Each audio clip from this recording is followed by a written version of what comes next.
I really like this topic because for me, it's a category 4 theory. So there are 4 categories of theory as determined by the High Lords of Terra. Category number 1 is the speculative theory, or the tinfoil hat theory.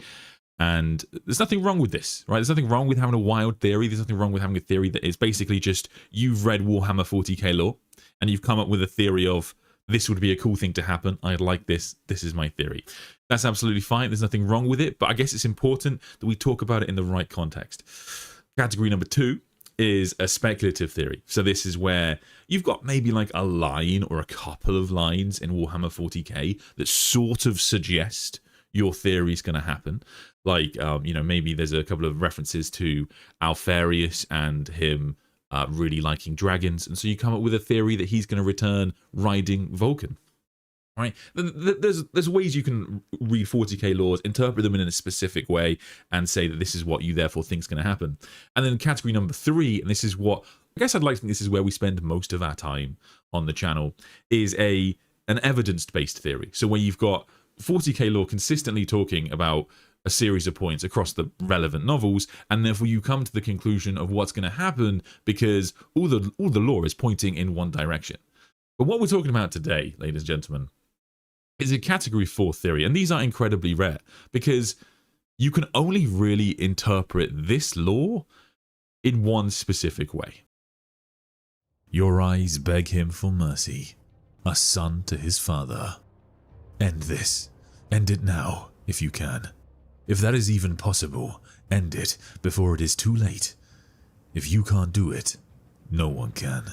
The burning stops. The psychic beam abates. You sway, gasping. Your father has a knife, an old stone thing.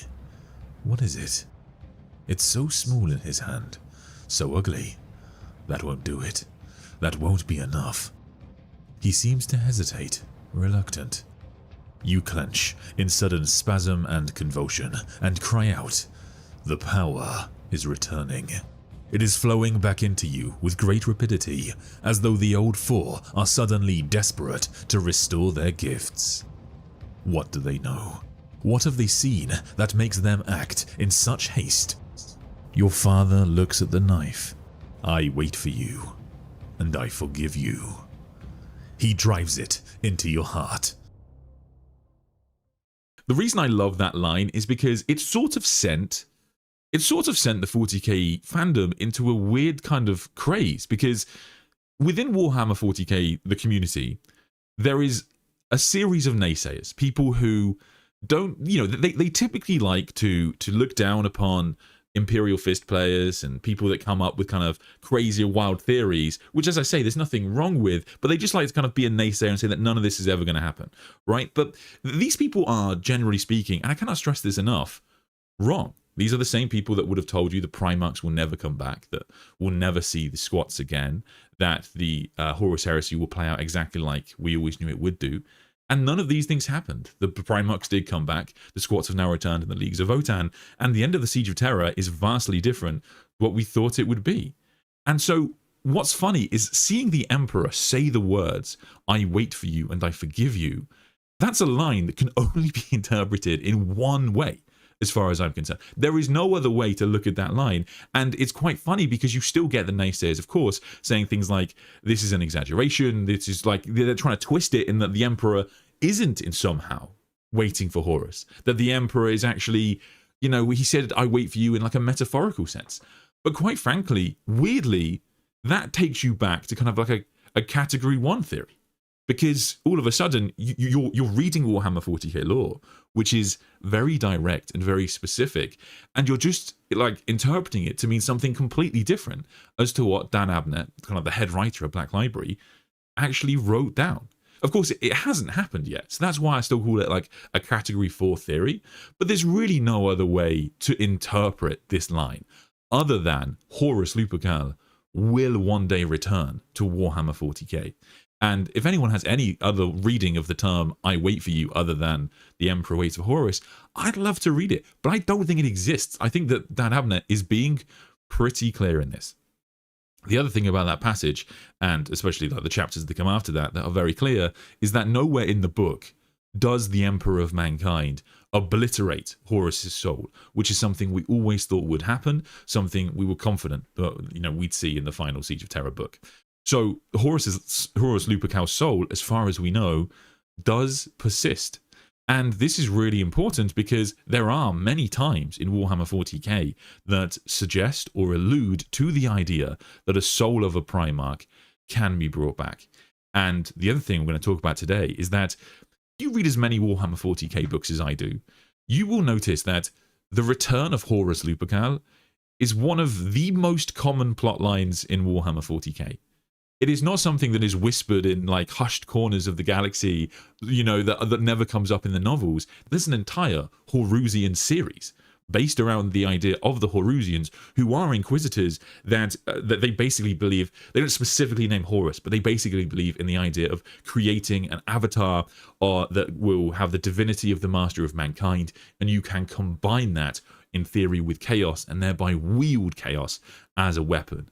And they view the loss of Horus Lupercal as basically, I think there's a point in the first novel where they talk about like it's the biggest wasted opportunity the Imperium has ever had. That's how they view the Horus heresy, because you essentially had the perfect weapon. You had Horus Lupercal, who had control over his power and had the power of the Chaos Gods, so in theory could use their power against them. Now, of course, they are theorizing around this, and even other Inquisitors in the novels, kind of the purpose of the series, don't believe this is going to happen. But certainly, the idea has been out there for a long time. And even when you look at the Black Legion series, of course, you have these ideas of the clone of Horus Lupercal created by Fabius Bile, and according to ADB, that it is a perfect clone. Like when Abaddon beat the clone of Horus, he beat a Primarch. Like this wasn't like, people like to talk about it like it's some like lesser version of Horus, but not according to the actual author. So like the concept of the Horus Lupercal specifically returning is a massive plotline in Warhammer 40k. And there's also a plotline in the Siege of Terra that's often underlooked. And that, one day I'll do a video on her, but there's a character called Agte, or Serene, and she sort of has a similar theory to the Horusians that she alludes to, which is that in theory, she might be able to get Horus to use the power of chaos against the Chaos Gods.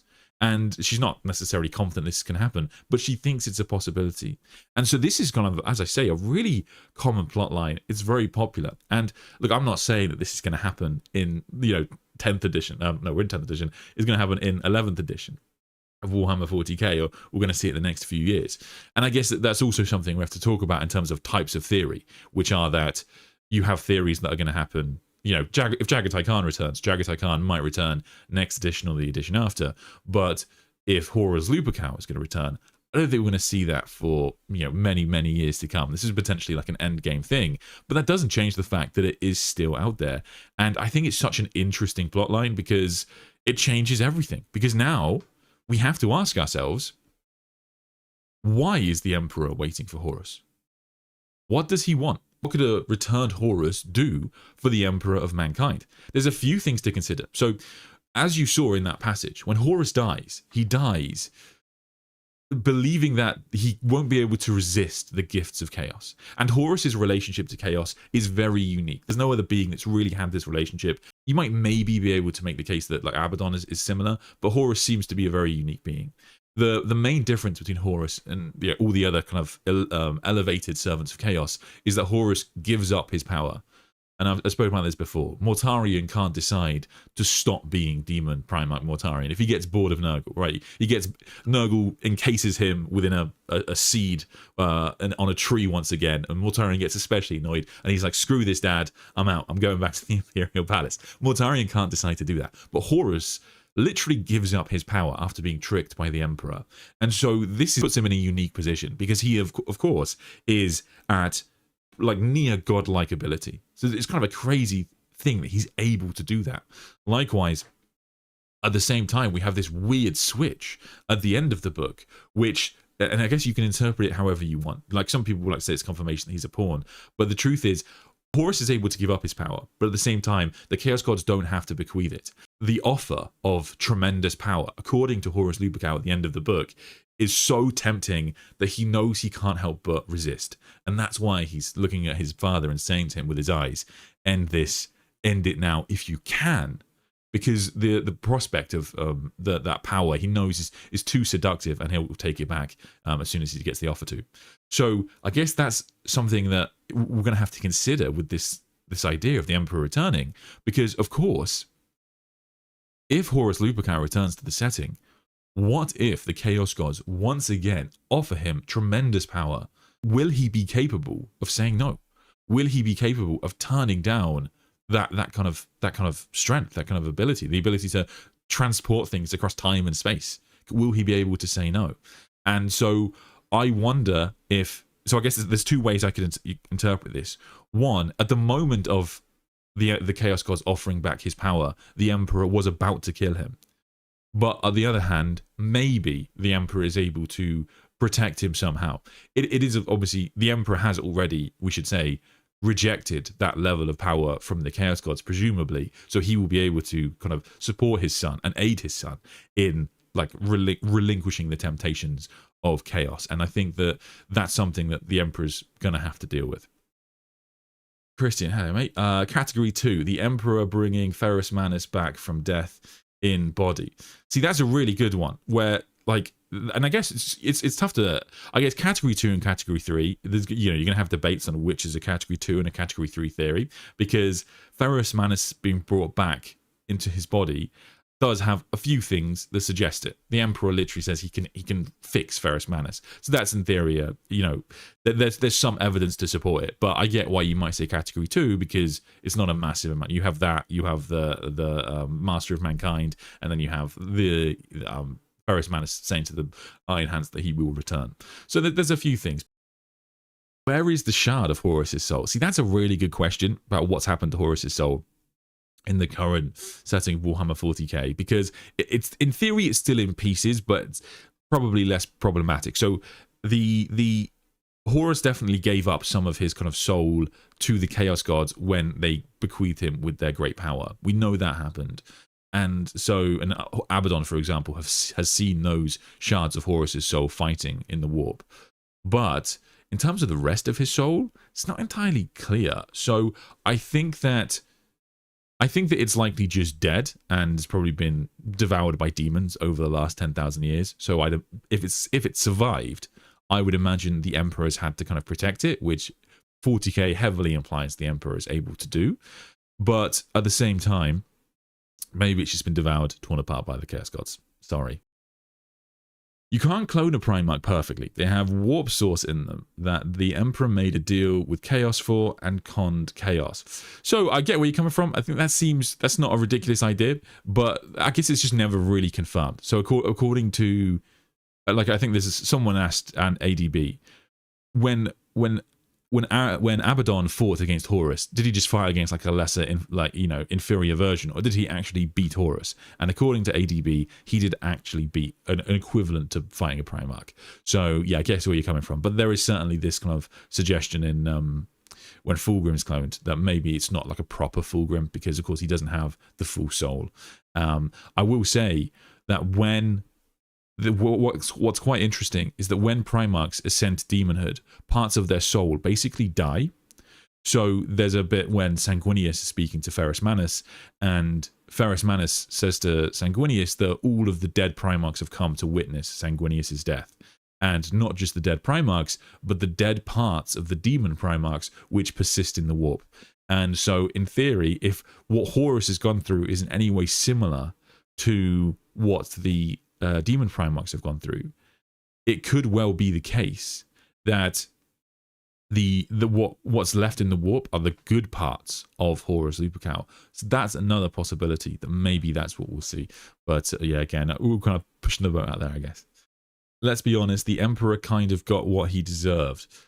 Well, I mean, it depends if you believe the whispers of the warp, my friend. I mean, if if that's what you believe.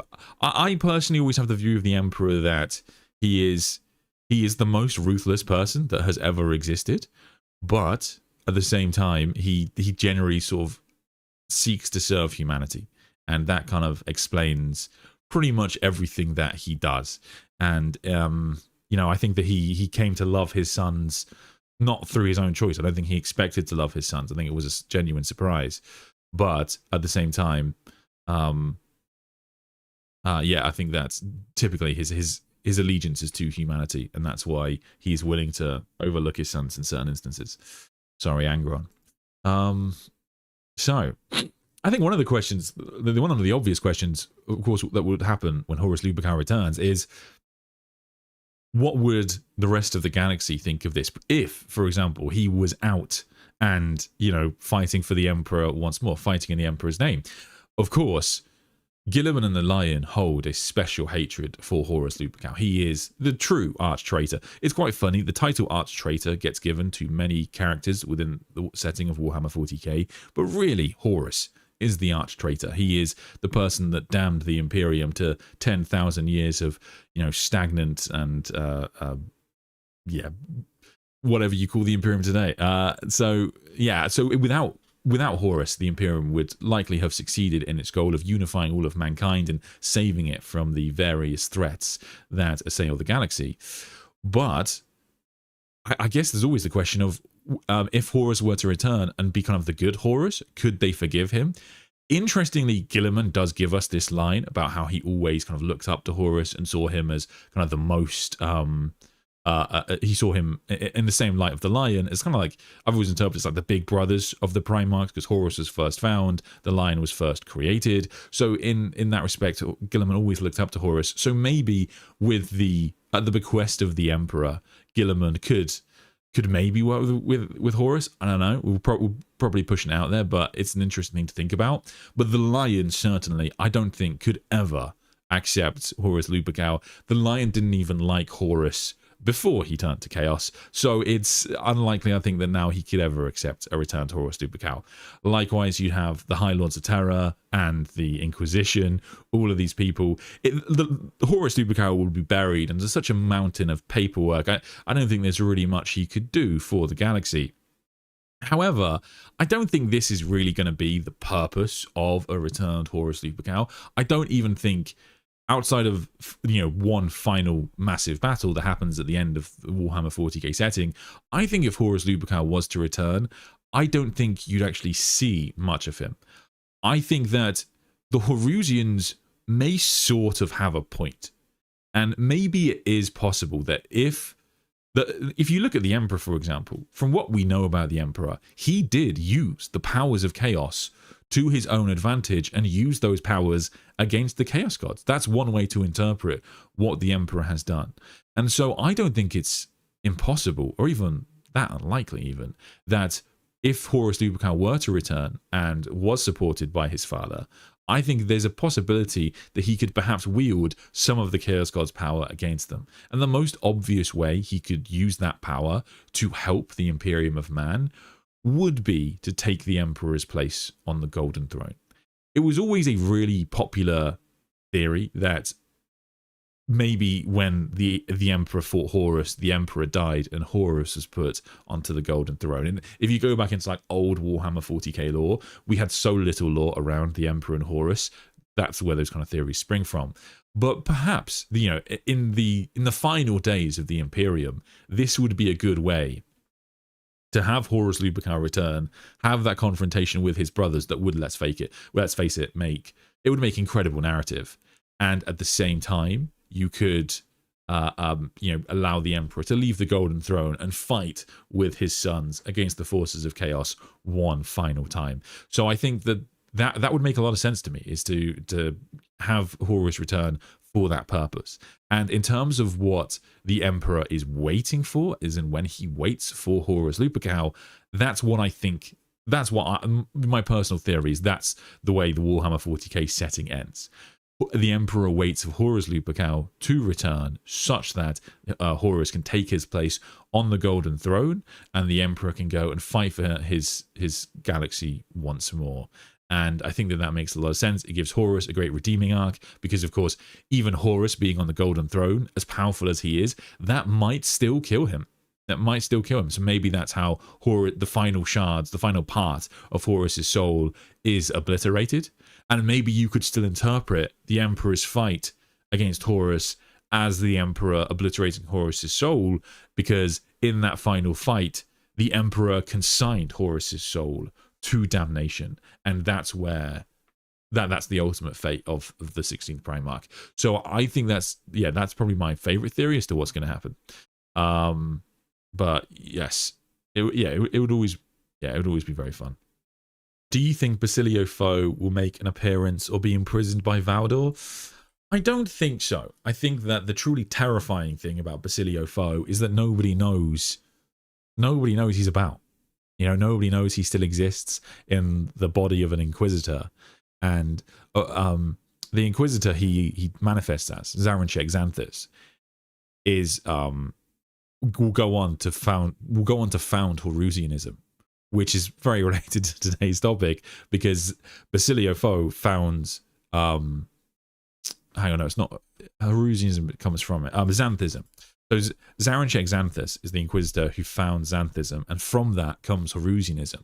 So Basilio Fo, who is this ancient enemy of the Emperor of Mankind, obsessed with bringing the Emperor down, and creates the Terminus Decree. He becomes an Inquisitor, because he kills the Inquisitor and takes his place, basically. And he will go on to found Xanthism, which is a belief that you can use the power of chaos, or some of the powers of chaos, for the Imperium's own benefit, where, of course, a lot of Inquisitors are the complete opposite and are Puritans. And from the Xanthites comes Horusianism, which is the belief specifically that you can create an avatar, basically a new Horus, and this new Horus will be able to use the power of chaos against the Chaos Gods. So, in a weird way, Basilio Fo, who hates the Primarchs, was imprisoned by Horus Lupercal. He starts this chain of events that is led to Inquisitors trying to create a new Horus, which is kind of fascinating. So I can't wait to see what they're going to do with him. Is it going to be the case that he has a change of heart and he ends up wanting to create a new Horus for some reason? Or is it the case that his beliefs get kind of twisted and taken out of context? Now, officially in Warhammer 40k lore, Zaranchek Xanthus is killed. He's executed by other Inquisitors, I think in like the 32nd millennium. And they do this because, of course, his views are heretical to many of the Inquisitors. But, interestingly, he's already survived once when he was supposed to have been assassinated. So it wouldn't surprise me to find out that Basilio Fo has survived in one way. And if anybody is capable of creating a new Horus Lupercal, Basilio Fo almost certainly could. In some aspects, I'd imagine his gene crafting skills are beyond that even of the Emperor. And so it wouldn't surprise me. He also, at the end of Basilio Fo's storyline, he steals a bunch of notes from Malcador's study. So he has a lot of Malcador's knowledge, and he has his genetic knowledge. So, and he's got the resources of an Inquisitor. So if anyone wants to create a new Horus, Basilio Fo is your man. He's definitely your man. He also, actually, thinking about it, he's sort of perfect to create a new Horus. Because, of course, one of the things people have spoken about quite a lot today is the idea of souls and the Primarchs. If you clone a Primarch, you don't necessarily get the Primarch soul. And a lot of the juice of a Primarch, in theory, is in their soul. So you kind of want the Primarch soul to be in there. However, Basilio Fo has this big plot line when he creates the Terminus Decree of trying to understand more about the warp. Because one of the problems, the Terminus Decree, I did a video on it if you're interested, one of the problems with the Terminus Decree is that if you create a virus that kills all Space Marines and Primarchs, in theory that doesn't help you as much as you think, because all of those dead Primarchs and Space Marines, their souls will go into the warp, and in the warp there'll still be a massive problem for the Imperium, according to Basilio Fo. So he has to tweak his virus, develop the virus, so that the virus destroys not just their bodies within reality, but also he needs to destroy their souls as well that persist within the warp. So I think it's possible that you could see Basilio Fo in the future not only clone a Primarch, but he'll be kind of like the first person to clone a Primarch and know specifically how to bring their soul back around from the warp and put it into a new body. And that ties in quite nicely with existing 40k lore, because that is basically what the Drukhari do. Now, the Drukhari have to worry about their souls being devoured by Slaanesh. But in theory, if Horus's soul persists in the warp in some way, you could use a technology similar to what the Drukhari do, grab that part of Horus's soul and put it into a new body, which is how the Drukhari stop themselves from being devoured by Slaanesh. So it actually works pretty well, and if anyone's going to pull this off, it's going to be Fo. Is Fo smarter than Fabius Bile? Yes, he is almost certainly smarter than Fabius Bile. I think he is. I mean, he calls himself the Emperor's ultimate adversary, but yeah, his genetic knowledge seems to be greater than anyone we've ever seen outside of the Emperor. He's a maniac, but he's very strong.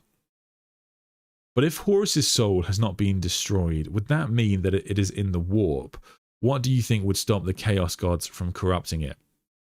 So yes, it's a fair question. I mean, if Horus's soul does persist within the warp, then there's two problems. A, the Chaos Gods might claim it, but also it's going to be devoured by demons. So Ferrus Manus, I think I'll probably read this passage one day for a live stream.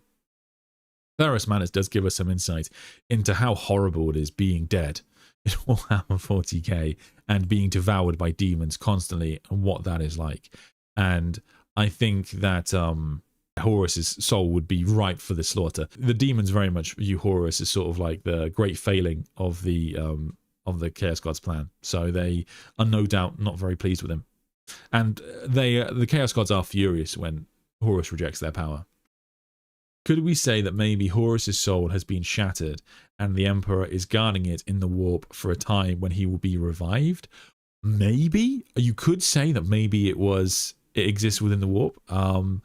There's always been this suggestion that worshipping the Emperor of Mankind actually does serve a purpose in Warhammer 40k. And that purpose is that when you die, instead of your soul being devoured by demons, it can be saved, as it were, by the Emperor, and you can spend eternity connected to him, right? Which, as a fate goes, is probably better than being devoured by demons. I would say it's relatively likely that that Star Child part of the Emperor is able to protect souls, and maybe that's why he gets more powerful. If the Emperor, if they wanted to write a story of the Emperor protecting the soul of Sanguinius or Horus, I think that would be quite easy to do. What do you think of other Primarch redemptions, like the Emperor saying Mortarian's time isn't yet? That's a really good point. And that's something I guess we have to think about in terms of, could Horus Lupercal ever come back? At the end of Godblight, to your point, Guilliman, with the power of the Emperor inside of him, does say to Mortarion that perhaps you can be saved. You know, perhaps there's something that can be done here. But for now, you can go back to the master that you chose. And he sends him back to Nurgle, who punishes him for centuries.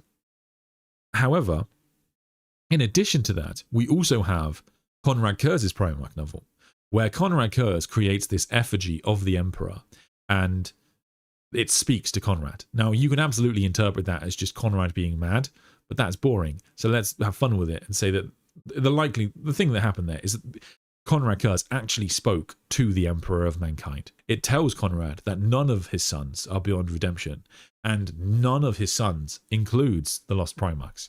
It includes Horus Lupercal. And so there is this suggestion that perhaps something can be done for the Emperor to save his sons. In Constantine Valdor's novel, Malkador kind of talks about this, how the Emperor's love for his sons was sort of a surprise. They didn't think it would happen. They didn't think the Emperor would come to love his sons. He'd only ever view them as tools. And so the Emperor coming to love his dead sons has impacted how he views them and the likelihood of him just throwing them away now that they've betrayed him. And so I think that I would apply that logic that the Emperor, that none of the Emperor's sons are beyond redemption, to Horus Lupercal as well. And so I think it's possible that the Emperor has kind of planned for all of this and has a plan now to bring all of his sons back in the final days of the Imperium to fight one last great battle to allow his sons to kind of redeem him in this respect. So I think that would be, kind of especially fun. Since the Emperor can forgive Horus, I wonder what the two Lost Legions have done to not be forgiven by him. Well, that's a really interesting point. And the truth is, we just don't know. So they're called the Forgotten and the Purged, which is really interesting titles. doesn't necessarily mean they haven't been forgotten. And certainly, you know, to be fair, Malkador and the Imperium removing all statues and mention of the Forgotten and the Purged, and removing and preventing the Primarchs from even saying their names again, or anyone ever uttering their names, punishable by death. That is a suggestion that they weren't forgiven. However, it is also a suggestion of one other thing, in my opinion, and that is a suggestion of the Emperor has wiped from every Primarch's mind what happened to the Forgotten and the Purged. We see the Emperor dabbling in people's minds many times. And I think it's probably quite likely that maybe outside of the Dark Angels, because the Dark Angels have a codex on the Rangda, none of the other Primarchs have a true memory of the 2nd and 11th Primarchs. I think the Emperor would have wiped that knowledge from their minds, because why wouldn't he? And so he probably, gave different, more palatable explanations of what happened to the 2nd and 11th. And so in that respect, you know, maybe that's what the Emperor was doing there. And therefore that leaves the door open for the 2nd and 11th to have been forgiven in some way. If Horus were to return, there are so many questions that we would have. Could he work with anyone in the Imperium? Seems unlikely for me. I think one of the things that's worth bearing in mind is not only do the demons kind of hate chaos, not only do the demons kind of hate Horus and refer to him as the sacrificial king, believing that he basically betrayed and then failed the chaos gods, but also in modern Warhammer 40k, although most people might not be aware of the fact that Horus Lupercal was a son of the Emperor, the few that know of Horus's existence basically think he's the devil. There's a depiction of a story in the Vaults of Terror series that talks about the Horus heresy as if it's a mythology. And it talks about this story of the 9 devils that came from hell to face against the Emperor. So the Emperor summoned 9 Primarchs to fight against the devils. The Primarchs won, and then the Primarchs went to sleep and will return one day to save mankind. That's like a mythology that's on Terra in the 41st millennium. So should Horus Lupercal ever return, they will literally think he is a devil from hell sent to bring vengeance against the Emperor of mankind. So it seems unlikely to me that Horus will be operating out in the open, given that his sons are... The Black Legion isn't just the sons of Horus, but given that a lot of them are in the Sons of Horus, and a lot of them have kind of turned their back on Horus Lupercal and have now fallen in behind Abaddon, he's not even going to have his own legion. So he's not really got anyone to lead. I think the question of could he actually fight and kill Abaddon is a really good question, because of course Horus does fight against... because of course Abaddon does fight against a clone of Horus in the book Talon of Horus, and handedly beats his father. And according to ADB, that clone of Horus, whilst it's a clone and might not have some of the warp juice, Abaddon did show enough strength there to beat a Primarch in a fight. That's how powerful Abaddon has become. And so I don't think Horus in 140k, unless he is able to do as the Horusians wish and kind of weaponize the power of chaos against chaos, he is not going to be able to defeat his wayward son. And certainly I think that Abaddon would have not just his sons behind him, but he'd have the chaos gods behind him. It might be weirdly the last thing needed to get Abaddon all of the gifts that he needs to push forward to Terra. As we saw in that passage right at the start, the Chaos Gods were not happy about the fact that Horus Lupercal was going to be killed. They foresaw something that terrified them, and it was likely they foresaw the Emperor rising as this new god in the galaxy. So if Horus was to return and be a threat to them, they would likely give Abaddon everything that he needs to fight back. So it would be a fantastic catalyst for sort of the end times of Warhammer 40k to bring Horus back. I think it would be so good. But I think the most likely scenario is that the Emperor is waiting for Horus, because the return of Horus is a fundamental component in allowing the Emperor to leave the Golden Throne. We've spoken a lot about the Star Child on this channel, and one of the big end games for Warhammer 40k is to bring the Star Child back and then, as Malkador sort of alludes to, reunite these two halves of the Emperor's soul. Because even if the Star Child comes back, the Emperor, the other half of the Emperor, is still on the Golden Throne. And then the problem you have is that even if you combine the Star Child part of the Emperor's soul with the Emperor on the Golden Throne part of the Emperor's soul, the Emperor is still bound to the Golden Throne. He can't leave it because, as far as we know, he needs to be there to keep the Warp Rift shut underneath the Imperial Palace and direct the Astronomicon, although he used to be able to direct it from afar. So you still have that issue. So I think the purpose of Horus Lupercal and his return is to bring back this Primarch of the 16th Legion, empowered by chaos as he is, but put him on the Golden Throne. He will serve his penance being tortured on the Golden Throne for however long, but he will keep the Great Rift. But he will keep the rift. But he will keep the gate under the Imperial Palace closed, allowing the Master of Mankind to leave the Golden Throne and once more fight back against the forces of chaos assailing mankind. And that, I think, would be such a good way to end Warhammer 40k. So that's why I'm so excited for what this means for 40k, because for me, not killing Horus, it's filled in that hole that we always had in Warhammer 40k. How could the Emperor ever leave the Golden Throne? Well, now we know. I think Horus is the answer to that question. Ali2567.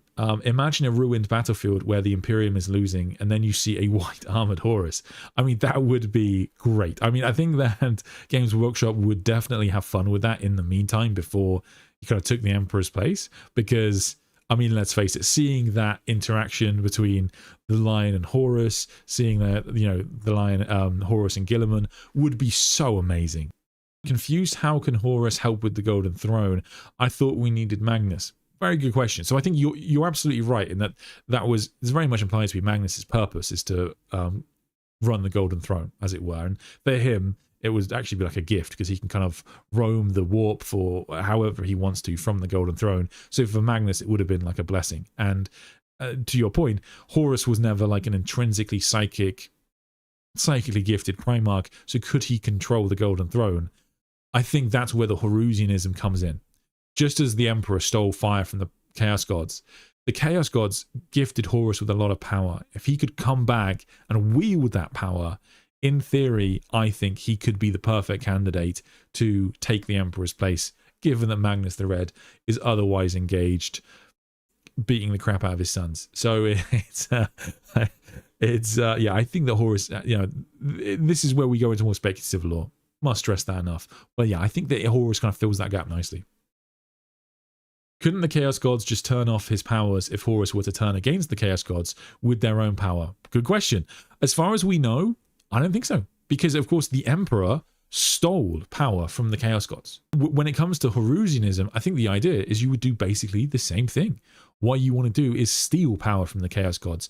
And that might have to be power that is gifted to you. But the Chaos Gods, I think it's pretty likely, would immediately try and bring Horus back into their sway. Because, of course, how I see it going down, right, is that Horus would come back. The Chaos Gods, once they realize this, they're going to want to recreate their avatar of chaos because Abaddon refuses to properly submit to them. So they're going to give Horus that power. If Horus can only accept some of that power, via working with the Emperor, whatever it's going to mean, if he can, and he can then weaponize that, in theory, I can't see why he can't do the same as what the Emperor did, other than he's far more weak-willed than the Emperor. But if, given everything that he's seen, given everything that happened because of him, given what he learns, and given his kind of guilt, I think maybe you could make this change. And so, yeah, I don't know, it works for me. Let me know what you guys think in the comments. Do you think there's any chance we're going to see Horus at all in the near future, or even in the endgame of Warhammer 40k? As I say, when I make these videos, I can only really work off the lore that's actually there. And the lore that's actually there is the Emperor saying to Horus that he waits for him. So from that point, we're entirely speculative. But that lore is pretty concrete. it's pretty solid. There's only one way to read the line, "I wait for you, Horus." Unless, I mean, if there isn't, do let me know in the comments. But yeah, please let me know what you think. Please do like and subscribe and all that good stuff. If you like this kind of content, you can join the channel and become a member, which gives you access to more content and gives you access to the members part of the Discord. But thank you so much for watching, and I will see you next time.